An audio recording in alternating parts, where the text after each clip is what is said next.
ഭഗവാനെ, ഗുരുവായൂരപ്പ, എന്റെ മകളുടെ വിവാഹം മംഗളമാക്കി തരണേ.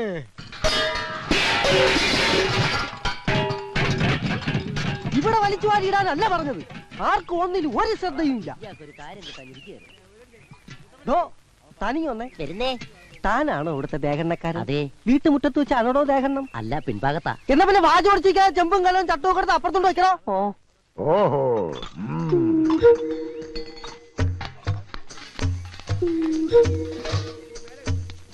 100 കൂട്ടം കാര്യങ്ങൾ ഉള്ളപ്പോഴാണോ ഇങ്ങനെ കുന്തം വിഴിഞ്ഞാണൊക്കെ നിക്കണേ? പച്ചക്കറിയും പലവഞ്ഞവും രാവിലെ എത്തൂന്ന് പറഞ്ഞിട്ട് അത് വന്നോ ഇല്ലയോ നോക്കിയോ?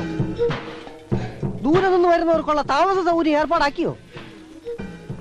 പൂവും മാലയും ബൊക്കെ നാളെ വെളുപ്പിനെ ഇവിടെ എത്തുവോ? ഒന്നും പറഞ്ഞിട്ട് കാര്യമില്ല. ഒന്ന് നിന്നേ, ഒരു കാര്യം അറിയാനുണ്ടായിരുന്നു. എന്താ? പെണ്ണിന്റെ തന്ത നീയോ ഞാനോ? അതെന്താ മുതലാളിക്ക് പെട്ടെന്നൊരു സംശയം? മുതലാളി വിഷമിക്കണ്ട, ഞാൻ ചേച്ചിയോട് ചോദിക്കാം. ആ അർത്ഥത്തിലല്ല ഞാൻ ചോദിച്ചത്. തന്തയ്ക്ക് വേറെ അർത്ഥം ഉണ്ടോ? ഞാൻ ചോദിച്ചത് ഈ വീട്ടിലെ ഗ്രഹനാഥൻ നീയാണോ ഞാനാണോ എന്നാ. ഗ്രഹനാഥൻ മുതലാളി എന്നാ, എന്നാൽ ഫുൾ ഉത്തരവാദിത്വം എനിക്കാ. എന്നാ പിന്നെ നോക്കി നിൽക്കാതെ എന്നോട് ആജ്ഞാപിച്ച് അവളെ പോയി ചെയ്യണ. അവന്റെ ഒരു അങ്ങോട്ടും ആദ്യം പാചകം ടെസ്റ്റ് ചെയ്യട്ടെ. ഭയങ്കര വിശപ്പ്. നീർക്കോലിയുടെ രൂപവും പെരുമ്പാമ്പിന്റെ വിശപ്പും. എന്താ മോളെ? ഒരു കാര്യം പറയാനുണ്ട്. പുതിയ കാര്യം വല്ലതുമാണെങ്കിൽ മാത്രം പറഞ്ഞാൽ മതി. അച്ഛാ, ഞാൻ കാല് പിടിക്കാം. ഈ കല്യാണം വേണ്ടല്ലേ. നല്ലൊരാലോചന കുടുംബത്തിൽ വന്ന് കയറിയപ്പത്തോട് തുടങ്ങിയതായി ഒരു ചൊല്ല്. ഉറപ്പിച്ച് 4 ഒട്ടക്ക് ക്ഷണവും കഴിഞ്ഞു. നാട്ടുകാരും ബന്ധുക്കളും എല്ലാം കല്യാണത്തിന് പുറപ്പെട്ടു കഴിഞ്ഞു. അപ്പോഴും പെണ്ണിന് പല പലവി തന്നെ. മിണ്ടിപ്പോകരുത്, അരിഞ്ഞു കളയുക. മാനം പോയാ പിന്നെ ഈ വട്ടപ്പറപ്പിൽ ഉണ്ണിത്താരെല്ലാം തകർത്ത് കളയും. നിങ്ങൾ ഇങ്ങനെ ഒച്ച വെച്ച് നാട്ടുകാരെ മുഴുവൻ അറിയിക്കണ്ട. നാളെ ഈ പടി ഇറങ്ങേണ്ട കുട്ടിയാ. ഞാൻ പതുക്കെ തന്നെയാ സംസാരിച്ചത്. എന്റെ മോന്റെ ശബ്ദം ഇങ്ങനെ ഇരിക്കുന്ന എല്ലാവർക്കും അറിയാം.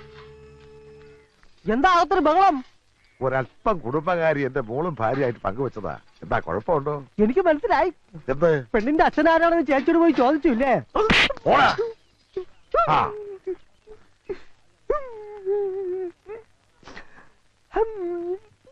എടാ അച്ചുവേ, എന്റെ മകൾക്ക് ഇതെന്താ പറ്റി? കല്യാണം അടുക്കും തോറും മനസ്സിനകത്തൊരു ചാഞ്ചാട്ടം. ഇപ്പൊ കല്യാണം വേണ്ട വേണ്ട എന്നൊരു വാശി. ഇനിയിപ്പൊ പേടിച്ചിട്ടാണോ അതോ? അതെ, മുഹൂർത്തം എടുക്കും തോറും പേടിക്കുന്ന പെണ്ണുങ്ങൾ 2 തരത്തിലുള്ളവരാ. ഒന്ന് പിഴച്ച പെണ്ണ്, 2 പ്രേമിച്ച പെണ്ണ്. ഇത് ഏത് വകുപ്പിലാ മോളെന്ന് പോയി ചോദിക്കും. എന്റെ മോള് കുടുംബത്തിൽ പറഞ്ഞവളാണ് എന്ന് കരുതി ആയിക്കൂടുന്നുണ്ടോ? ചേട്ടനെ വിളിച്ചായിരുന്നോ? പോയി അരി വെക്കണോ കോപ്പേ? ഭ്രാന്ത് വരും.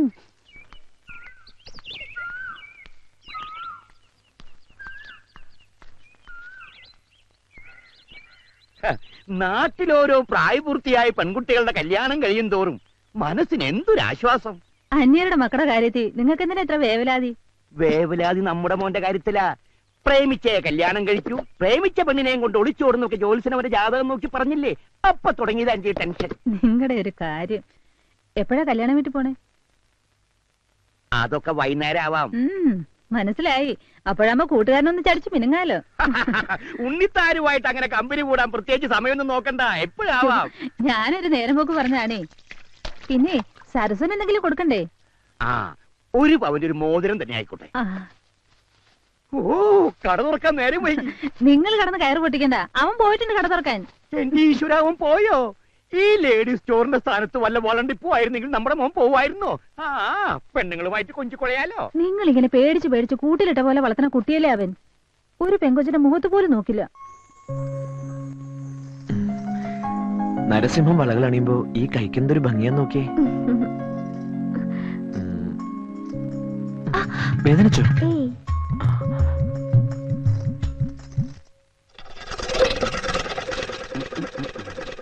ഇതും കൂടെ മറ്റേ കയ്യിലിടട്ടെ, നല്ല ഭംഗിയുണ്ടാവും.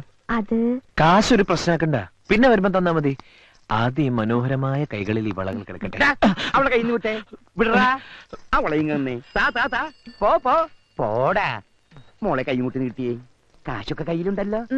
ഇപ്പൊ എങ്ങനെയാ നൊന്തു? നൊന്തു. പിന്നെ പുതിയ മാലയും മോളെയൊക്കെ വന്നിട്ടുണ്ട്, കാണിക്കട്ടെ? വേണ്ട. ഓ, അച്ഛൻ ചെറിയൊരു ദേഷ്യക്കാരനാ. അടുത്ത ആഴ്ച പുതിയ ഫാഷൻ വരുന്നുണ്ട്, വരണം. പുഞ്ചിരി മത്സരം അവസാനിപ്പിച്ച് വേഗം ബാക്കി കൊടുത്ത് വിടറാ. അച്ഛന്റെ സ്വഭാവം എങ്ങനെയാണെങ്കിൽ എത്രയും പെട്ടെന്ന് ഈ കട അടച്ചു പൂട്ടും. ഇവിടെ ഞാനായിട്ട് ഉണ്ടാക്കിയ ഗുഡ്വിൽ അച്ഛനായിട്ട് നശിപ്പിക്കും. നിനക്കൊരു ധാരണയുണ്ട്, നിന്റെ ചോക്ലേറ്റ് മോന്ത കണ്ടിട്ട് ആ പെമ്പിളിൽ ഇങ്ങോട്ട് കയറി വരുന്നേന്ന്.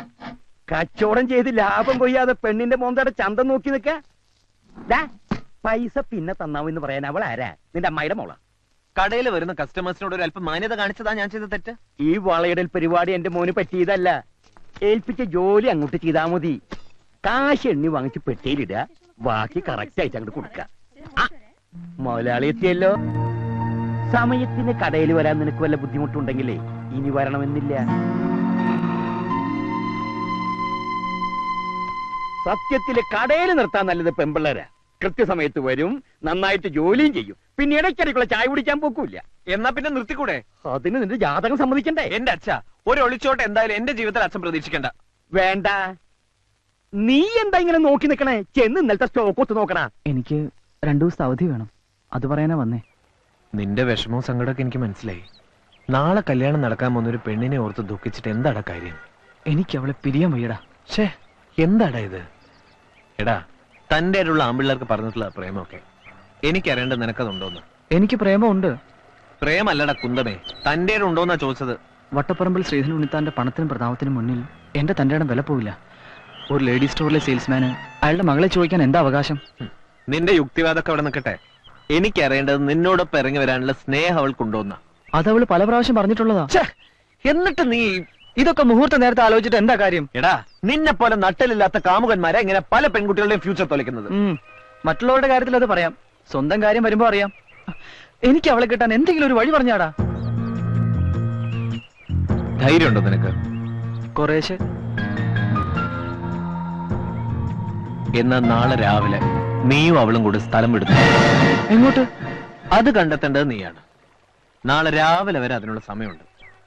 1 മാസത്തേക്ക് 2 പേർക്കും ജീവിക്കാനുള്ള കാശ് ഞാൻ തരാം. ശ്രമിച്ചാൽ നിനക്കൊരു ജോലി കിട്ടില്ലേ? ഒരു ലേഡി സ്റ്റോറിംഗിലും ഇല്ലാത്ത നാടുണ്ടാവില്ലല്ലോ. എന്ത് പറയുന്നു? ഏറ്റു. പക്ഷെ അവളെ ഈ വിവരം എങ്ങനെ അറിയിക്കും? നിങ്ങൾ കുടുംബക്കാർ തമ്മിൽ നല്ല അടുപ്പല്ലേ? നിനക്ക് അവിടെ എപ്പോ വേണമെങ്കിലും കയറി ചെല്ലാലോ.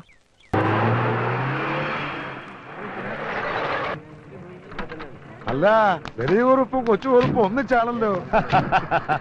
എന്റെ പൊന്ന് ചേട്ടാ, ചേട്ടനെങ്കിലും വിളി നിർത്തിക്കൂടെ? സുഭാഷ് ചന്ദ്രബോസ് എന്നൊരു കിടിലം പേര് എനിക്കുണ്ട്. താല്പര്യം അനുസരിച്ച് സുഭാഷ് എന്നോ ചന്ദ്രൻ എന്നോ ബോസ് എന്നോ വിളിച്ചോ. എന്ത് തന്നെ ഉണ്ടെങ്കിലും ആ കൊച്ചു കുറുപ്പിന്റെ സുഖമില്ല. കുറുപ്പേ, രാവിലെ വരുമെന്നല്ലേ ഞാൻ കരുതിയത്. ഇത് തുടങ്ങുന്ന നേരത്തെ എന്റെ മകനീയ സാന്നിധ്യം ഉണ്ടായ പോരെ? മോളെന്തി അകത്തുണ്ട്, വരൂ.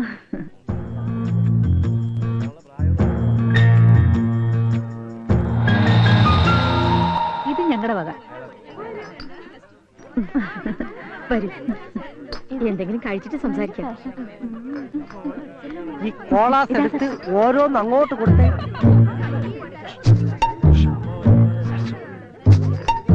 ആ കോള അങ്ങോട്ട്.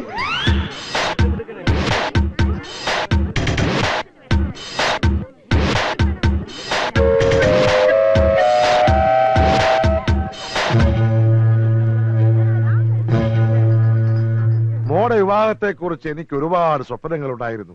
ഗുരുവായൂരപ്പന്റെ കടാക്ഷം കൊണ്ട് ഇതുവരെയെല്ലാം ഭംഗിയായി.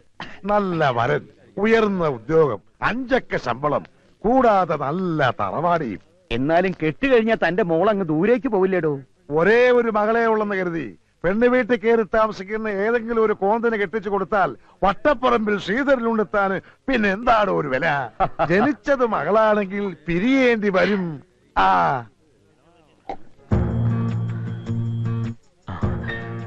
മണിക്കുട്ടനായിട്ട് കാര്യങ്ങളെല്ലാം സംസാരിച്ചിട്ടുണ്ട്. നാളെ വെളുപ്പിന് റെയിൽവേ സ്റ്റേഷനിൽ എത്തണം. അവനവിടെ വരും. എനിക്ക് പേടിയാവുന്നു. പേടിച്ചിരുന്ന ഇഷ്ടപ്പെട്ടവനോടൊപ്പം ജീവിക്കാൻ പറ്റില്ല. വെളുപ്പിന് 5 മണിക്ക് ഞാനിവിടെ എത്താം. റെഡി ആയിരിക്കണം. എന്നിട്ട് പുറത്തു നിന്ന് ഞാനൊരു തീപ്പെട്ടിക്കുള്ളി കത്തിച്ച് സിഗ്നൽ തരാം. സരസു ആരും കാണാതെ ഇറങ്ങി പോതാ മതി. ബാക്കി ഞാൻ ഏറ്റു. ഇങ്ങനെ പതുങ്ങി നിന്നുള്ള ഒതുങ്ങിയ സംസാരം അത്ര ശരിയല്ലല്ലോ. മുതലാളി, മുതലാളി, എന്താടാ? തുമ്പ് കിട്ടി, തുമ്പ് കിട്ടി. 1 മിനിറ്റ്. എന്നാ ഞങ്ങൾ ഇറങ്ങിട്ടുണ്ടെ പോകാൻ വരട്ടെ. ഞാൻ ഒരു കാര്യം ഒന്ന് മുതലാളിയോട് പറഞ്ഞോട്ടെ. അതിന്റെ പേരിൽ ഇവിടെ ഒരു വിപ്ലവം നടക്കും. നിങ്ങൾ ആ ടീം ബിയുടെ ക്യാപ്റ്റൻ. അതെന്താണ് അങ്ങനെ? അതങ്ങനെ. ഇങ്ങോട്ട് വന്നേ. ഞാൻ ഒളിഞ്ഞു നോക്കി മുതലാളിയുടെ മോളുടെ സംഭവങ്ങളെല്ലാം കണ്ടു. പറഞ്ഞു തീരുന്നവരും പഠിച്ചതിനാ. ഒളിച്ചു നോക്കിയേന് അതുകൊണ്ടല്ലേ പെണ്ണ് കല്യാണം വേണ്ടെന്ന് പറഞ്ഞതിന്റെ കാരണം പിടികിട്ടിയത്. പെണ്ണിന് പ്രേമം. ആരോട്? ഈ കുറുപ്പിന്റെ മോനോട്. രണ്ടുപേരും കൂടെ പതുങ്ങി നിന്ന് ഹൃദയം പങ്കുവയ്ക്കുന്നത് ഞാൻ കണ്ടു. അനാവശ്യം പറയുന്നോടാ. ഞാൻ കണ്ടത് അവർ കിന്നാനം പറയണത്. മിണ്ടിപ്പോകരുത്. ചെറുപ്പം മുതലേ ഒന്നിച്ച് കളിച്ചു വളർന്ന പിള്ളേരാ. അവര് മിണ്ടിന്നും പറഞ്ഞു നോക്കിയിരിക്കും. അതിന് പുതിയ വ്യാഖ്യാനങ്ങൾ കണ്ടുപിടിക്കാൻ ശ്രമിച്ചാൽ നിന്റെ പല്ലി മുഴുവൻ താഴെ കിടക്കും. പോടാ. എന്താണ് ഉണ്ണിത്താനെ പ്രശ്നം? എന്തിനാ അവനെ തല്ലിയത്? അത് അവന്റെ ഷെയറാ. അരമണിക്കൂർ ഇടവിട്ട് അവനത് കിട്ടണം. അവനെന്തിയേ? ഇനി ആരെങ്കിലും പ്രേമിക്കാനോ മറ്റേ പോയോ? എന്താണോ കൊച്ചുകുറുപ്പേ, വല്ല പെൺപിള്ളേരെ ലൈനടിക്കാൻ പോയതാണോ? സംശയം എന്റേതല്ല, നിന്റെ അച്ഛന്റെയാ. അച്ഛൻ പറഞ്ഞു ഒടുവിൽ ജോസഫ് പ്രവചനം ശരിയാവുന്ന എനിക്ക് തോന്നുന്നു. എന്നാ കൊന്നുകളയും. അപ്പൊ ചെല്ല്, രാവിലെ നേരത്തെ എത്തണം. എടോ കൊച്ചുകുറുപ്പേ, തന്നോട് കൂടിയാ പറയുന്നേ. ഞാൻ വെളുപ്പിനെ എത്തും. ആ